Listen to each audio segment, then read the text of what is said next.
The Dallas Cowboys. Yes, the Dallas Cowboys are NFC East champs.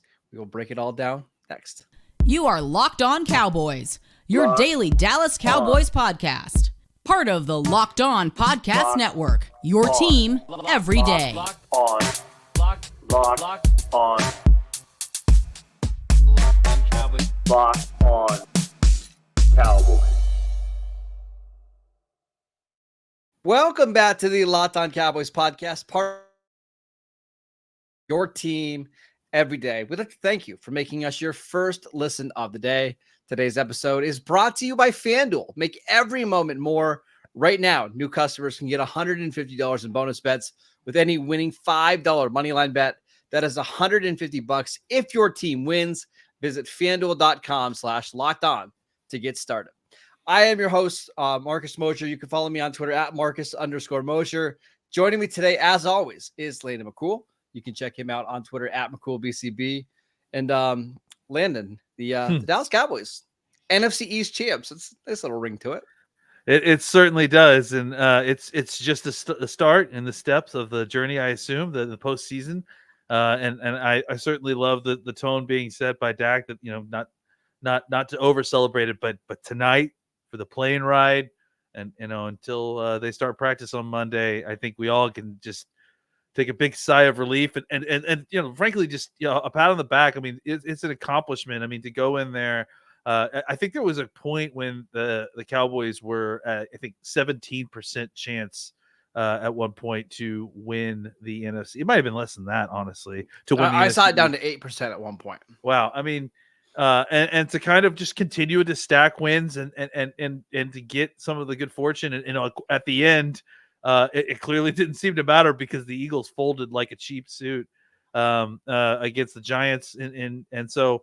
But I mean, I just think this is the Locked On Eagles, and we're not talking about the we're not going to talk about that. So I do think that the thing I'll point out that has to do with this game and about being the NFC East champs is that we've talked about how this team feels a little different than some of these other playoff teams before. I mean, and I think that today was a great example of that, right? Like there was a time when the Cowboys would have faced that early adversity where things didn't go their way and just kind of throw their hands up and go, this is Washington again. It's the same old.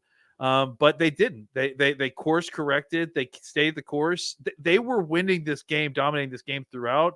And it just, things kind of bounced bad for them.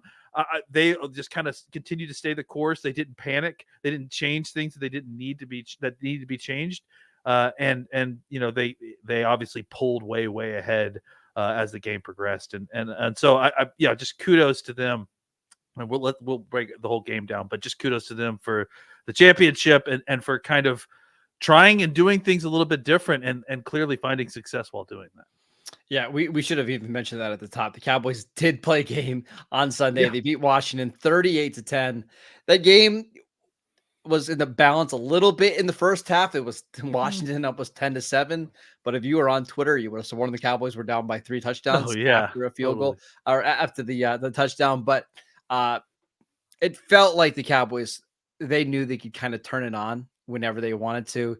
There was a really interesting stretch in this game, Landon. So after Washington got the field goal and they went up 10-7, here's the next drives for the touchdown over the Cowboys. Yeah, the next 4 drives: touchdown, a missed field goal, the one that hit the upright on a 13-play drive, 74 yards, and then a field goal. Like they were moving the ball up and down the field on Washington. Listen, I'm not the most optimistic Cowboy fan in the world, but even when the Cowboys were down 3, I really didn't get all that concerned. Yeah, it just felt like Dallas was going to blow this thing open. The force of gravity of the Cowboys offense was so large. Like the defense, the Commanders defense was putting up no resistance, I mean, and Dak was able to throw the ball to CD just basically at will. And I think that, the stats may literally show that, right? Like it took Washington getting a whole bunch of bounces going their way and having to pull out literally, I think, every trick play I've ever seen all in one game in an offense in order to kind of, even maintain a 10-7 lead through a quarter and a half. So Yep. it just I know it was funny to watch all the panic happening on Twitter, especially the beat writers. It's so funny to watch them kind of go through. Oh well, here we go again. It's like, no man, like Dak and this offense was shredding the defense. And as long as they got like literally 2 or 3 more possessions in the game, and it wasn't even halftime, you knew that they were going to be able to kind of turn this around very quickly because they were having such high success that it was, you didn't feel like that was going to change as the game went on. No. We should also mention the Cowboys got a little bit of a unexpected bad break in this game because Zach Martin, before the game even kicked off, it was announced that he was going to be out with an illness. So all of a sudden you have Brock Hoffman starting at right guard. You have TJ Bass making, I think this is his 3rd or 4th start at left guard. And it's like, oh man, okay, here we go. And it didn't matter. Dak played one of the best games he had all year. I've got the numbers for you. Even after the tipped interception, 31 of 36 for 279 yards, 4 touchdowns, a QBR, not a passer rating, but a QBR of 94.5. A QBR of 95? Was that what you said? Yeah. Oh my God. That's he was unbelievable. Yeah, I mean, it was one of the better Dak performances I think we've ever seen, and especially like, look, we understand who the team was, but we talked about it all week. This is the classic tough division game where you're playing on a crappy field. There was so much that could have gone wrong, and that did go wrong at early points of the game. But Dak just continued to stay the course and continued to be aggressive. The offense continued to be aggressive. They didn't go into their shell because that's what we've seen in the past, right? What we've seen in the past is things go bad, and then everyone's like, okay, let's just bring it back down to the basics and try to – and that never works, No. The way you do it is when you have this kind of offense, you keep your foot on the gas. Okay, you take the lumps when you have the interception here, but the vast majority of the time when you're playing like this – if you continue to be aggressive, you're going to score points that are going to more than make up for an occasional mistake here and there. Washington wasn't able to move the ball without, like I said, double, triple reverse passes and all this. So you just felt like you could just keep the pressure on, and you knew that eventually the dam was going to break. And then once the dam broke, I mean, the second half is what we saw of what happened with the Cowboys. They start pressing. They turn the ball over. It's a pretty typical Cowboys blowout win that we've seen a lot this season. In a lot of ways, this was exactly what you were kind of hoping for. Have a little bit of resistance in the first half to make you fight for it. So it's not just a complete rollover. Have to battle back a little bit. And the Cowboys played extremely well in that kind of last 5 minutes of the second quarter, first 5 minutes of the third quarter. Yeah. As long as they got out of this game healthy, and we can talk about Stephon Gilmore, and it seems like they are relatively healthy. They got to win as good as you could ask for from this Cowboys team. Let's talk a little bit more about the offense because I was really impressed. It really felt like things started to click for the Cowboys on that side of the ball. I want to talk about them next. This episode is brought to you by LinkedIn. At the start of the new year, every small business owner is asking themselves the same question. What's the one move that I can make that'll take my business to the next level? LinkedIn Jobs knows that your success all depends on the team that you surround yourself with. That's why LinkedIn Jobs has created the tools to help you find the right professionals for your team faster and for free. LinkedIn isn't just another job board. LinkedIn has a vast network of more than 1 billion professionals, which makes it the best place to hire. Hiring is so easy when you have this many qualified candidates. So easy, in fact, that 86% of small businesses get a qualified candidate within 24 hours. It's why small businesses rate LinkedIn Jobs #1 in delivering quality hires versus leading competitors. LinkedIn also knows that small businesses are wearing so many hats and might not have the time or the resources to hire. Thankfully, with LinkedIn, that process is so quick and easy. Post your job for free at linkedin.com/LockedOnNFL. That is linkedin.com/LockedOnNFL to post your job for free. Terms and conditions apply. Welcome back to the Locked On Cowboys podcast. We want to let you know that Locked On has launched the first ever national sports 24/7 streaming channel on YouTube. Locked On Sports Today is here for you 24/7, covering the top sports stories of the day with the local experts of Locked On, plus our national shows covering every league. Go to Locked On Sports Today on YouTube and subscribe to the first ever national sports 24/7 streaming channel. All right, Lane, I want to talk about the offense because we mentioned Dak, and we can get into the Dak conversation more because led the NFL in passing touchdowns this year. Promised not to have so many interceptions this year, finished with 9. I thought he was unbelievable for most of the season. But the running game is actually what I wanted to talk about really quickly here. This is the best the running game has looked for me in a while. Tony Pollard, 17 carries for 70 yards. I actually think he played better than what the stats indicate. He had some really nice runs in this game. Rico Dowdle had a couple nice runs. Yeah. It seemed like the running game was at least getting back on track. Yeah, and I think, first of all, I want to publicly mea culpa. I thought that Brock Hoffman played really great for considering the fact that he got a last-minute call-up. I have always loved his scrappiness and his attitude and his, the heart part of him. I've just had a lot of questions about his ability. And this is the best that I felt like I've ever seen him play. So good to him. And I think that TJ Bass straight up played good football. To the point where I don't know that I'm like, I think we're going to have some fun questions this offseason about what TJ Bass' role is going to be on this team. I really do think he played very well. He should just be the swing interior guy, right? Sure. But I think that there's potential that, you could at least have the conversation we'll talk about that in the offseason. We got time for that later. But I just think he played very well. And he's continued to grow throughout the season. It's just been exciting to see that.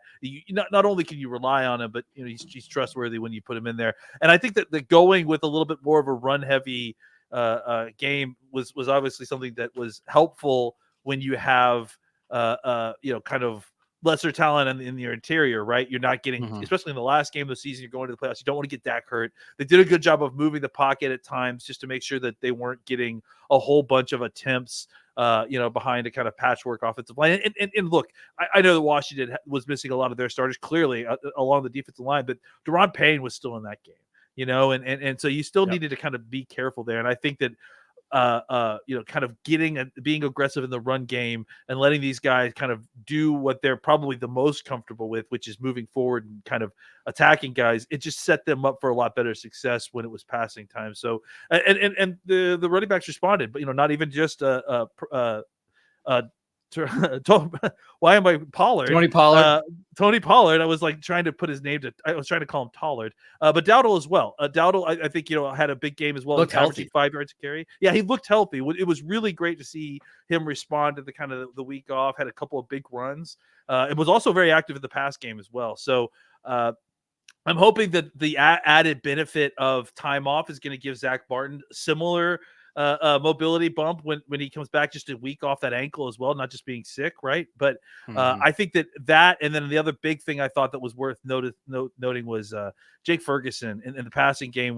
He was back with Jake Ferguson. He got 6 targets. He was able to convert them all, and I thought that was an aspect that had been missing specifically these last few weeks. That it was good to see get back on track. I agree. I thought the offense looked really good.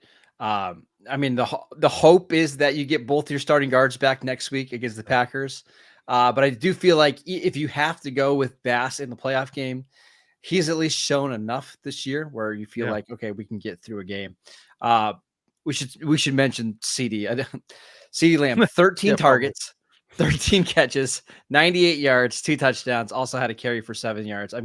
He finished the year with over 1,800 yards and I think 14 or 15 touchdowns. Just an unbelievable season. Yeah, and I think that was a really interesting wrinkle that I do want to discuss is that, it was very windy today. It was a lot windier than I think we were expecting, which I felt like was another good thing that the Cowboys got to experience, because what you saw is that you could still feed CeeDee Lamb without having to throw the ball down the field or put a lot of air yards and down the field and put the ball at risk. They were able. You said it. He had 13 targets and only 98 yards. So it was he averaged 7.5 yards a catch, which he was basically an extension of the run game. Yeah, exactly. And then and on top of also using him in the run game. So it just felt like you were able to kind of get a different kind of mix with Lamb and get him the ball in a couple of different situations without feeling like you had to have huge chunk plays with him all the time in order to get his targets. I think it was an important kind of tweak to be like, hey, let's still feed CD. But let's use him in a more efficient manner, use him as more of an efficient wide receiver in order to kind of continually move the chains and then still hitting chunks where they could with Cooks and Ferguson. That was really nice to see. This is just the most comfortable I've seen Dak in this offense. Like he just has full control, even in this game without the starting guards. Like I think in previous years you would see him panic a little bit and get flustered, and he just wasn't. I mean, the touchdown, the second touchdown he threw to CD, where he's just moving around in the pocket, trying to find different throwing lanes. This offense is perfect for him, and this is, I think, the best I've seen him play going into the playoffs in his career. This is the best I think we've seen the offense. Not just 100% Dak. This is definitely the best Dak version we've seen this late, where they look good all the way through. There were times when we've had really good offenses that seem to kind of completely putter out at the end of the season, right? Yep. And to see this kind of performance on grass, on a terrible field, in a windy stadium, on the road. It's Washington. I understand all that, but just to see, it's always felt like to me it's more of an elements thing that they've had to overcome. To see them kind of do that, that was a big test and a big win for them, and it gave them a lot of confidence going into these playoffs.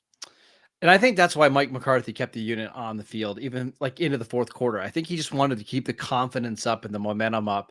Maybe I disagree with some of the guys still being in that game. I don't know if Tyron Smith and CeeDee Lamb needed to still be in the game, but I got to believe that was the thinking from McCarthy. It's, hey, we're playing really good right now. Let's just do it one more drive, get these guys off the field, and we'll continue it to next week, which now we know, Landon, who the Cowboys will be playing in round one of the playoffs. It's the Green Bay Packers.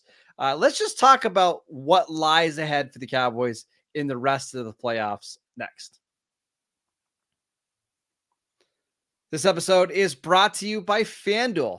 The NFL regular season has wrapped up, but there's still time to get in on the action with FanDuel, America's #1 sportsbook. Right now, new customers can get $150 in bonus bets guaranteed when you place a $5 bet. That is $150 in bonus bets, win or lose. The app is so easy to use. There's so many different ways to bet, like live same-game parlays. You can find bets in the new Explore tab. You can make a parlay in the Parlay Hub, the best way to find popular parlays, and so much more you can bet on. Right now on FanDuel, how many receiving yards do you think CeeDee Lamb is going to have in the playoffs? There's so many different cool bets out there. So visit FanDuel.com/LockedOn and make your first bet a layup with FanDuel, the official partner of the NFL. Welcome back to the Locked On Cowboys podcast. Every dayers. On tomorrow's show, we're going to break down the All-22 film from the Cowboys' Week 18 win over the Washington Commanders. By the way, third straight year that the Cowboys have won 12 games. Pretty incredible. Kudos to Mike McCarthy. Yeah, no kidding. But the Cowboys are now the number 2 seed, which is the highest they've been since 2016, which would have been Dak Prescott's rookie season, when they played the Green Bay Packers in round 2 of the playoffs in Dallas. Looking at the bracket, how things have played out with the Cowboys being the 2 seed, the Lions the 3, the Bucks the 4, the Eagles the 5, the Rams the 6, and the Packers the 7. How do you think things set up for Dallas? I mean, honestly, I don't think it's set up any better. I mean, I felt nervous a little bit. I mean, not nervous. It's just like if I had my druthers, I would have rather picked playing Green Bay and over the Rams. And so to watch that Rams game, kind of come down to the last minute when Darnold finally fumbled that ball and the Rams recovered, it just felt like it was a perfect day, like you had everything kind of line up for you the way that you needed it. And getting that second seed, being able to play these games at home against everyone except for San Francisco, I mean, that's just absolutely huge for a team that just hasn't lost at home.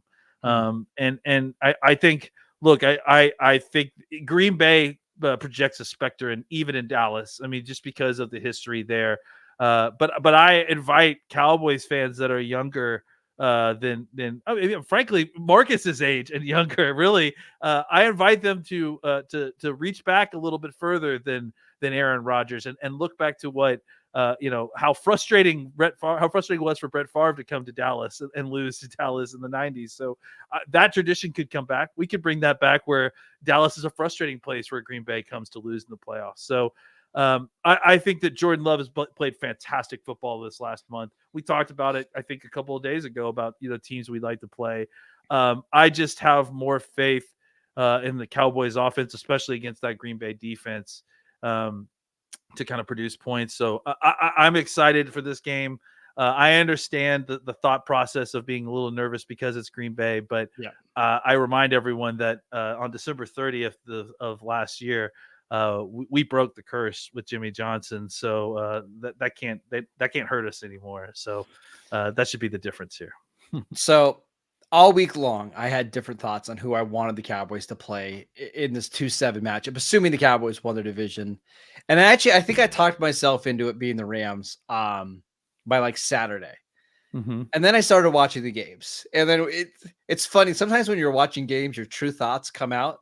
Mm-hmm. And it's like, I don't want to play Matt Stafford. Matt Stafford could just go on one of these heaters with these receivers. And, I know Green Bay is, they've got more talent on the defensive side of the ball, but that's a really, really young team. In a lot of ways, it's kind of similar to the 2016 Cowboys team. Yeah. Where they're a very young team, not a lot of playoff experience. That's not to say the Cowboys should take the Packers lightly or anything, but they're just, it's not the same as playing Stafford, Cooper Kupp, Aaron Donald. Those guys have won a Super Bowl, have played in a bunch of big playoff games. So that part of it plays out really nice. And there's also part of it too, Landon, where I think I might be rooting for Philly on Monday night. Well, I guess I understand that a little bit. Is if the Cowboys were to Tampa Bay? If the Cowboys beat the Packers on Sunday afternoon, you would know that you're going to be playing. Well, I guess you would be playing what? Yeah, the Lions, assuming the Lions beat the Rams, right? You'd be playing the Lions at home. I want the team that has the best chance to go knock off San Francisco. And I know Philly's playing really poorly right now, but I just think things have set up the best, I think, at least in my lifetime, for the Cowboys to make an NFC championship run, right? Like there's not an Aaron Rodgers standing in their way to making a run. There's not a Seahawks team that's loaded on both sides of the ball. The Cowboys are pretty clearly more talented than any team other than San Francisco. And as long as they take care of business at home, this should be the year that they get back to the championship game. It should be. Yeah. I think I'm to the point where if they don't do it, I would consider it a major disappointment. Yeah. I mean, it's things have lined up really well in just a way that we haven't seen in a long time. We have, I just think about the resignation that we all felt about having to be the fifth seed again, and having another great season where, it just kind of fell short where in the division, and you just felt like it wasn't gonna, you weren't gonna get the fair shake, and you're gonna get lined up with some other team that it was gonna be a away game that you have 4 more wins than, so. But it didn't happen like that. Again, that's why it feels different. There's things about the way things have gone down this season that have felt on script, but there are many things that, like, hey, this is where the Cowboys lose a stupid one, or hey, this is where they lose focus and they can't win it when they need it, and for them to kind of pull out the NFC East from from the Eagles' jaws of victory from December, that was really, really impressive. And I understand that there were 2 tough road losses there in the middle, but when the Cowboys needed it in order to get to their goal, to try to get that second seed, they won, and they didn't even end up needing the Eagles to lose in order to get the division. They got it themselves. Imagine if I would have told you going into the month of December that the Cowboys were going to win the division by a whole game. Like they were going to be a full game up on Philadelphia to win the division. You never would have believed it. It's just a good reminder that anything can happen in the NFL. I mean, just look at the games today. You had Jacksonville all they had to do was win a game against the 5-11 Titans to make Yeah. the playoffs, Yeah. and you lost. The Jags were 8-3 at one point in the season, and the only win they got the rest of the way was against Carolina. Weird things happen in the That's NFL. right. So could the Cowboys go on a really awesome run, win the next 2 home games, and somebody knocks out San Francisco, and all of a sudden you're hosting a 3rd home game at AT&T? Sure, it's anything can happen. Absolutely. And listen, there's also a really good chance that that doesn't happen, and the Cowboys go into San Francisco and it's a different game than it was last time. That it's different than it was the last 3 times. This Cowboys team is a better team than they were when they played San Francisco the last time. So I'm excited to, at the very least, try to get to that game. And I don't necessarily want to avoid it. If it happens, I'm thrilled not to have to play them, but I'm not scared to go back into San Francisco and try this again, because you have to do it to get where you want to go. And by the way, we're not getting the cart ahead of the horse. No. We got a tough game coming up. Yes, it's going to be a tough game against the Packers. We're just saying that I think this bracket has set up better than it ever has for the Cowboys in the past. So this is a golden opportunity for the Cowboys to make a run. You got to do it now. Like I said it before, I think this is, if the Cowboys don't make it to the NFC Championship game, I would be highly, highly disappointed. Highly. Yeah. And I think that's the good point, is that this is our first chance to see the bracket for what it is. And it's the best looking bracket the Cowboys have had in a very long time. They have a real opportunity, and they shouldn't squander it. No, it starts Sunday against Green Bay. Perfect example. They're 7.5-point favorites over the Packers this week. It's just not very often in round 1 of the playoffs. Wow. You are a touchdown favorite over the other team. And if the Cowboys would happen to get past the Packers in round 1, you're likely going to be a 6-point favorite against the Lions, like you were a couple weeks ago. So take care of business, Cowboys, and we'll see how it goes. That is it for today's show. We want to thank you for making Locked On Cowboys your first listen every day. Again, on tomorrow's show, we're going to break down the All-22 film from the Cowboys Week 18 win. Make sure you check that out. Go check us out on YouTube. We post videos every single day. Go check us out wherever you get your podcasts. We are free and available on all podcast platforms. Follow Landon on Twitter at McCoolBCB. I'm at Marcus_Mosher. Enjoy your Victory Monday, your NFC East Victory Monday. We'll see you right back here tomorrow.